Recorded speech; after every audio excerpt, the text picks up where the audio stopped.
After the disappointing delay of Cyberpunk 2077 from November 19th to December 10th, it'd be understandable if a bit of the wind was taken out of your Cyberpunk sails. It was particularly hurtful for the people who booked off work, and is probably the first example we've seen of CD Projekt letting people down since the Witcher 3 graphics downgrade fiasco.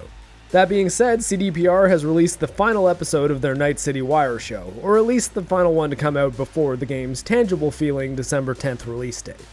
Episode 5 was pretty interesting in that it gave us our deepest look at the main story of the game thus far, so some potential spoilers for the game follow, but they'll all be filtered through my own speculation, so they may not be accurate, and we all know how much I love to speculate.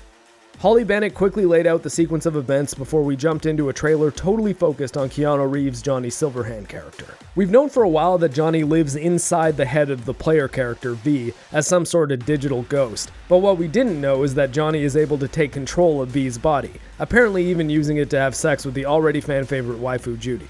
Which, I mean, if you're a digital ghost and want to hijack a human body for any reason, I could certainly think of worse ones. It also appears that there may be some flashback sequences in which we'll actually get to play as Johnny.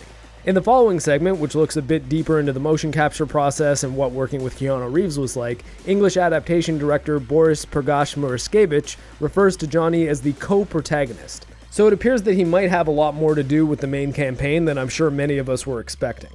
One of the most interesting bits of the behind-the-scenes section was that it appears Keanu Reeves did a lot, if not all, of Johnny's body capture himself. It would have been very easy for CDPR to hire a mocap actor or a stuntman and just paste Keanu's face on top of it, but it appears Reeves went hands-on and did it himself. But I suppose that shouldn't be a shock to anyone who's seen his John Wick training videos. The guy clearly puts a lot of effort into his work. After the Johnny Silverhand segment wrapped up, the episode went in-depth on the process the music team was using in order to create the game's score. I really like the music which I've heard from the game so far, and it seems like they've put together one hell of a team. The majority of the music is being made with analog keyboards, which intend to provide an industrial dance music sound, but with that analog thickness which you don't really get from straight-up digital music. There also seem to be some live instruments integrated, like drums being done by Ilan Rubin, and one of my favorite instruments in existence, the cello, being played by Tina Guo. These elements should combine to create a pretty unique and interesting score. In addition to the score, we take a peek at some of the soundtrack artists who are making some original music for the game. Run the Jewels just released their awesome song and music video for the game called No Save Point, but we'll also hear tracks from Gazelle Twin, Rat Boy, Elon Musk's baby mama Grimes, and certainly many others. Even more interestingly for content creators and streamers is that the game will have the option to entirely turn off licensed music, or at least all the licensed music which will result in copyright claims, so that if you're streaming the game you won't get dinged by a record label. Holly wraps up the segment by announcing a 6-song EP of the game's score, so if you'd like to hear some music from the game to get you ready for launch, I have the link in the description for you. The following segment looks at the very interesting technology being used to create the in-game facial performances. The tech is called Jolly, and coincidentally originates from my own hometown of Toronto in Canada, and what it does is take voice acting, analyzes the tone and intention in the sentence, then procedurally generates lip sync and facial animations to match what's being said. The downside is that a lot of the facial capture won't really hold a candle to the bespoke work done for titles like Red Dead Redemption 2 or The Last of Us Part 2, but it can operate on a scale which dwarfs those games.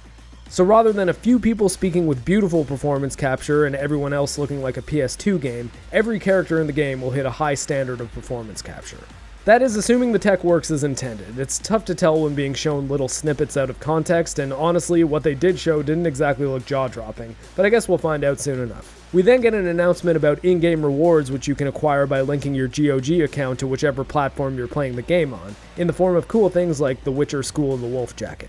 Personally, I really like this because I think it'll draw some traffic towards CD Projekt's awesome GOG platform, which is a PC storefront that sells DRM-free games. I did an opinion video on GOG and how it's a far better competitor for Steam on the Gaming with Geeks channel, so if you'd like to know more, that video will also be linked in the description. The episode ends with a gameplay trailer, and this trailer will, going forward, probably be the best thing to show people who have no idea what Cyberpunk 2077 is, the 4 of them who exist. But seriously, if you wanted to show something about the game to someone who knows nothing about video games but is just seeing stuff about Cyberpunk and the cultural zeitgeist, this trailer is a solid overview of what we can expect from the final release. In addition to Night City Wire 5, we also got some hands-on impressions from a bunch of mainstream games outlets, and while I don't tend to care about the opinions of people who rate games on a scale between 6 to 10, you can pick up some details by listening to a few of them for commonalities. The biggest takeaway was that the game is absolutely not an action game. It's an RPG which lets you navigate a lot of situations without resorting to violence, which also resulted in the 4 to 6 hour long prologue chapter feeling slow for a few of them. That being said, there are a few who said that this game will not only meet expectations, it will surpass them, so assuming the game does actually launch on December 10th, it has a chance at living up to its astronomical hype, so long as you aren't expecting Doom Eternal with robot people, or even GTA Night City. There's also been a bit of controversy around a graphics downgrade because of the detail on the Xbox One Johnny Silverhand model, but keep in mind that the original reveal was a fully CGI cinematic. Not in-game footage or even in-game engine footage the way Ubisoft tends to promote in advance of their famous downgrades. Assuming we don't hit any more delays, I'll talk about the game once more on the December new release video, but after that it'll be in our hands and I'll either be talking about how great CD Projekt continues to be, or joining Ryan Kittle and claiming that they lied to us.